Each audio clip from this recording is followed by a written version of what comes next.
I didn't think I'd be making this video so early on because it's around 10 to 20 videos in itself due to the interactions on separate characters and how long it would take, or around maybe 6 videos off of just teams alone. Though I felt that I could make follow-up videos to fully go about my thoughts if I'm unable to show my reasoning in this one. This is a video to see who is the strongest main team in JoJo. Now, to clear up a few things beforehand, I'm not going to be including parts 1, 2, 7, and 8. Being as fair and realistic as possible, those teams are duos. And I think it's obvious on why 1 and 2 isn't included aside from the whole duo thing going on, since no one in there matches up. So how I went about ranking the teams was through matching up each and every character from every group against each other, and whatever team had came out being on top was the strongest team. Along with ranking the teams, I had extra results on going how to show who are the star players of the team and who are the ones lacking, causing losses. Going into the teams, every team is only going to have 5 people to make it sensible. The first team is the Stardust Crusaders with Jotaro, Kakyoin, Polnareff, Abdul, and Iggy. This means no Joseph, especially since there wasn't that much that Joseph could do in this environment. The next team is the Morio Warriors with Josuke, Okuyasu, Koichi, Rohan, and Yukiko.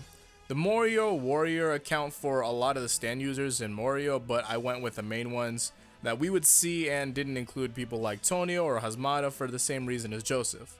The third team is going to be Passione with Giorno, Bruno, Mista, Narancia, and Fugo. If you notice closely, we don't have Trish or Abaccio. Why? Well, Moody Blues isn't really a combat stand that would help in this case, and Trish was cut to make room for the more sensible stand users here. The next team was going to be the Stone Ocean Gang with Jolene, Hermes, Anasui, Foo Fighters, and Weather Report. There isn't anything to say here since this is actually the full-on team that we see in Stone Ocean, well, except for Emporio, but of course he's not included. So this isn't exactly going to matter when talking about the wins because everyone had the same results except for one team. So we're going to go about it with the ones that had the most individual wins. The first team is going to be the Stone Ocean Gang. I wanted to say that I was surprised on how this turned out, but I'm not. Looking at the team by itself, I can see why. Hermes, the stand user of Kiss, is at a massive disadvantage when it comes to trying to go against all of these other stand users.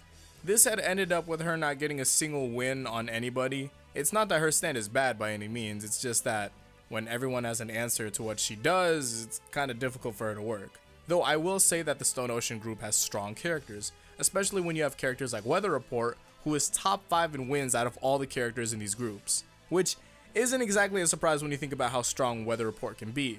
I didn't even include Heavy Weather in the fights, but bring that back. On a side note, I also didn't involve a certain evolution of a stand here in part 5, but back on the Stone Ocean. To total up on who did what exactly, I'm going to be counting it off. You have Jolene with 7 wins, Hermes with 0 wins, Anasui also with 7 wins, Foo Fighters with 9 wins, and Weather Report with 11 wins. Of course, Jolene and Anasui would have the same, though through some type of odd fate, but for now, we are done with Stone Ocean. The next team is the Morio Warriors. To be honest, I thought they were going to be at least 2nd place, but it wasn't going to happen because of a certain guy who can stop time. The team is pretty well rounded, but I believe that they work better as a unit more than them individually going about fights. I think singular fights are only made for Josuke, Rohan, and Yukiko if I'm being real. Koichi and Okuyasu work more as assists than they would as individual fighters. It makes sense for Koichi, but not for Okuyasu. I'm not going to go ahead and continue on why Okuyasu is underusing his severely busted stand, but it's a thing to remember. Also, I'd like to mention that Yukiko did reasonably well and that she's one of the strongest stand users there are in Diamond is Unbreakable. It's unfortunate that we didn't see more of her in action against the other stand users, but I would honestly like to have seen that. As for Josuke, he's great, and for Rohan, he did his best, but the times that he didn't, he was either outranged or outsped, which isn't bad at all. At that point, it's just what your stand is capable of. Now, for the wins. Josuke coming in with 8 wins, Okuyasu with 5 wins, Koichi with 4 wins, Rohan with 12 wins, and Yukiko with 9 wins. It might be crazy to hear that Love Deluxe has moments on where it's better than Crazy Diamond, but I'm sure that if you go back to Yukiko's first arc, you'll notice that she's extremely strong for the most part, and I'll always give part 4 its credit. There's just no way I won't. Now for the next group.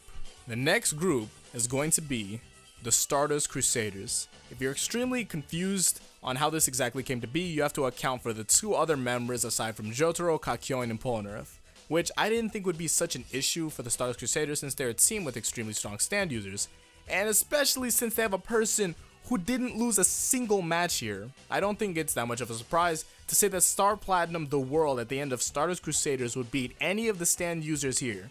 Time Stop with a combination of the strength of Star Platinum is extremely difficult to go against him.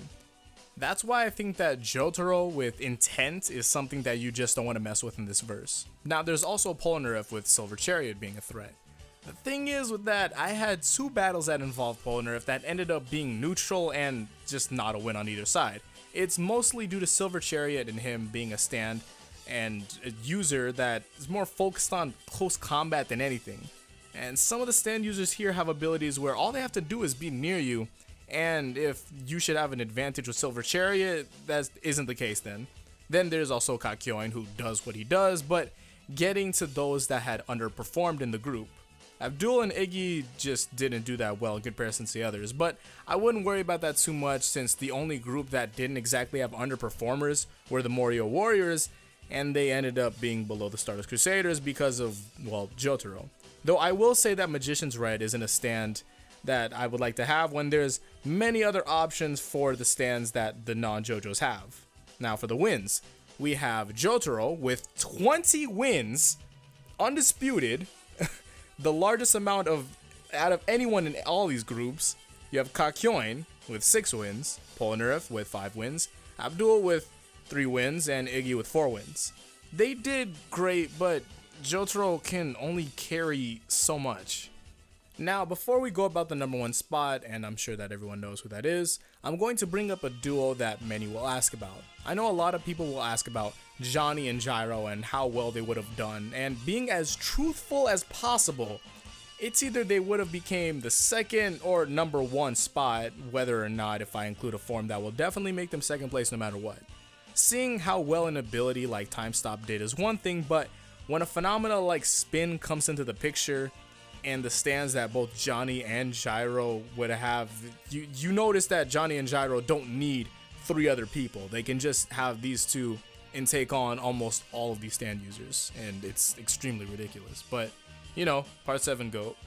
And now, finishing this all off, the strongest main team in JoJo's Bizarre Adventure is Passione. Now, let me take a quick second to remind you all, this is without Gold Experience Requiem. I had not included it for the sake of being somewhat fair, even though I'd given everyone else the opportunity that Giorno did not have, meaning that Jotaro got his Time Stop and his intelligence, but being at the end of Stardust Crusaders. Jolene got her experience and knowledge of all of her stand and all that. Koichi got all of his acts, and Okuyasu isn't lacking in intelligence as hard as he was in the beginning, but it's still somewhat just not there. Going through the team in Passione, it shouldn't be a surprise with how strong Gold Experience, Sticky Fingers, and Aerosmith are. Especially Sticky Fingers and Aerosmith. I think Aerosmith is a heavily underrated stand with how lethal it is, and Sticky Fingers goes without question. Bruno could completely take apart a person and have them still be alive for all of it. The only difference between Giorno and, Giorno, I've been saying Giorno since forever, I'm slowly converting over. The only difference between Giorno, Bruno, and Narancia here is a 1 win difference between each of them, and when that counts up. How versatile Gold Experience is isn't anything new, and being a strong stand just goes hand in hand with who and what the owner has and understands. When looking at this, I always happen to go back to the other stand users and just think about how underused their stand is and how it would be good in the hands of someone else, but that's completely just out of pocket and out of hand. But onto the wins, where we finish this all off. You have Giorno with 12 wins, Bruno with 11 wins, Mista with 4 wins, Narancia with 10 wins, and Fugo with 4 wins. So, since we've covered everything, I have the final results for all of it. Stone Ocean with 34 wins, DIU with 38 wins, Stardust Crusaders with 39 wins, and Vento Arreo with 42 wins. This was extremely close, so I don't want anyone to think that there's an extreme gap between everyone here. Then there's those that performed the best, and I'm going to be including the top 5. But just thinking about it, the teams in JoJo are very close in strength, and they do pretty well for their respective part. But getting down into the top 5, you have Jotaro as number 1, Giorno as number 2, Rohan at 3, Bruno at 4, and Weather Report at 5. Which now makes me think a lot about Bruno, and I think I might be doing a video on him, maybe 2. Those are our top 5 strongest stand users out of all of these parts in the main groups, which is pretty crazy to think that Bruno had actually made it up there. I want others to comment on that. That's anything else. But if you guys have any questions on matchups or specific characters that you want to see against each other, or you want me to do a video on the teams mentioned here against each other, like fully in-depth one, and tell you why insert character beats insert character, leave a comment. For example, if you guys want to know my thoughts on something like Stone Ocean Gang versus the Morio Warriors, that's right there and there. Thank you guys so much for watching. Follow my media in the description, comment for what you want to see, join my Discord to see me tell people that I'm streaming once in a millennium. I'm actually in the fighter story at the moment, finishing up Kirby later on. Probably gonna stream fan-made stands of the week again, because I actually feel like that's something to have interest in, and it's also going up on my second channel instead of here. So if you guys can subscribe to that, it's on my channel, links and all that. Enough plugging. I'll see you guys in the next one. So until then, peace out and Godspeed.